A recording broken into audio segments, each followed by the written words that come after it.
sigurado. A happy place to yun. A happy place. Pero kumusta yung relationship sa kayo, mga artista because of past? Kanino? Okay Sa naman. lahat. No, in the beginning, nung magwa 1 year and a half na in the beginning, I think there was some apprehension, lalo na ng Channel 7 artists. Yes. Because I think my presence was not comfortable. Very welcome. No, I was welcome, but many of them were not comfortable doing talk shows. Naintindihan mo yun? Naiintindihan ko yun. Naiintindihan ko yun. So, anong ginawa mo for... Sige lang. Sige lang. Sige lang. Naayos naman. Naayos naman. Pero kayo ni Bea, okay kayo? Kasi may mga time nung meron kang, alam mo na... Hindi pa kami nagkakausap.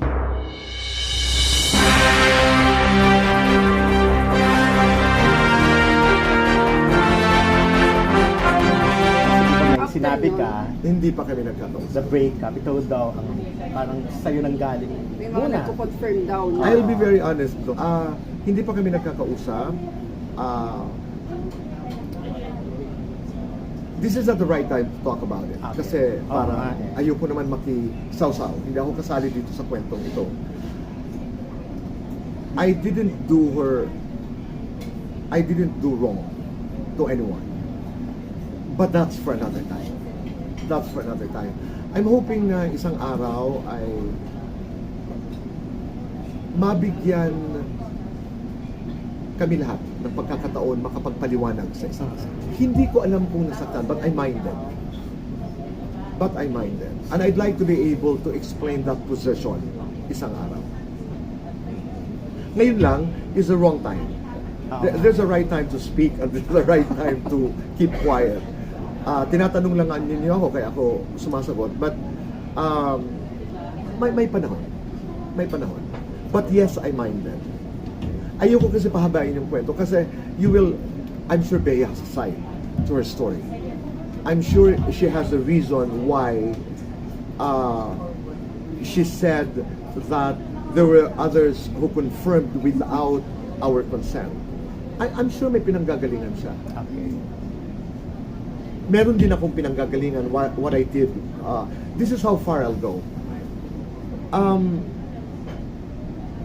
I did confirm it was not a crime. But my intention was not just confirming. It was an appeal for kindness and for sobriety para sa kanya at para kay Dom. And ginawa mo yun not for ratings or mauna kayo. Okay. Kasi ganun yung naging na-preempt. Or not to create I was not controversy. aware that there was going to be a joint statement. I was not doing it for the ratings, a short statement, an appeal for sana ipagdasal natin na maayos, sana ibigay ng Diyos what is best for them. No. At quota na ako doon. Kung ratings lang ang hanap mo. Do you wish you could have handled it differently? Looking back. No. Because I'm very intentional, Alan. My intention was primarily to appeal for kindness nga. Kasi during the time, di ba, this is how far I'll go. Okay. Di ba, during the time they were talking about it didn't work kasi the previous relationship didn't work, Dominic was being called names, etc. Parang, to me, it was getting into a level of it was nasty. Parang, pwede ka naman magkomentaryo, pwede ka naman mag-opinion, pwede naman tayong mag-disagree. Pero, parang, there's a line that I thought was being crossed during that time. Kaya ako nakiusap sa audience.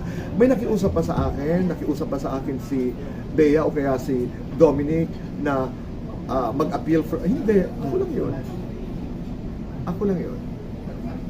Kasi nag-iba yung dating eh, di ba? Although, alam mo naman ngayon, Hindi, okay, I I totally... mean, kahit anong gawin mo, may No, reaction ng mga tao. And that's So, fine, right? With humility, I'm fine. Yun ang mundo natin eh. sabi ko nga kanina, it's territorial. Bahagi yan ng ating mundo. May matutuwa, may makakaunawa, may hindi makakaunawa. May mga bagay na ipaglalaban ka. Pero timing is very important. Sabi ko nga, I am uncomfortable talking about this because I am not part of that issue now. Last na lang, kumusta na kayo ni Chris Aquino?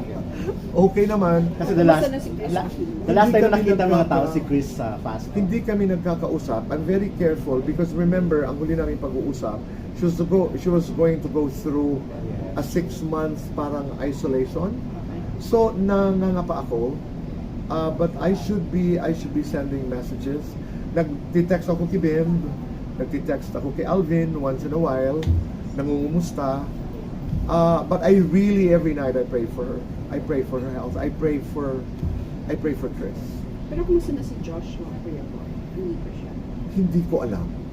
Hindi ko alam. Ang madalas, hindi naman madalas, ang kakontak ko si Ben, who would greet me once in a while, kung ano man ang St. Patrick's Day, yung mga Thanksgiving, whatever, New Year, Christmas, Valentine. Although joke ngayon, pag nagpadala ka na ba ng pambili ng gamot? Diba sinabi niya yung contract mo Seryoso ito, no? Hindi naman kailangan ni Chris siguro. Pero, kahit anong kailangan na magagawa ko, alam ni Chris at alam ng puso niya na gagawin ko. Oo. Okay na guys, dami na natin matatanong. Gusto ko mapahawak pa siya.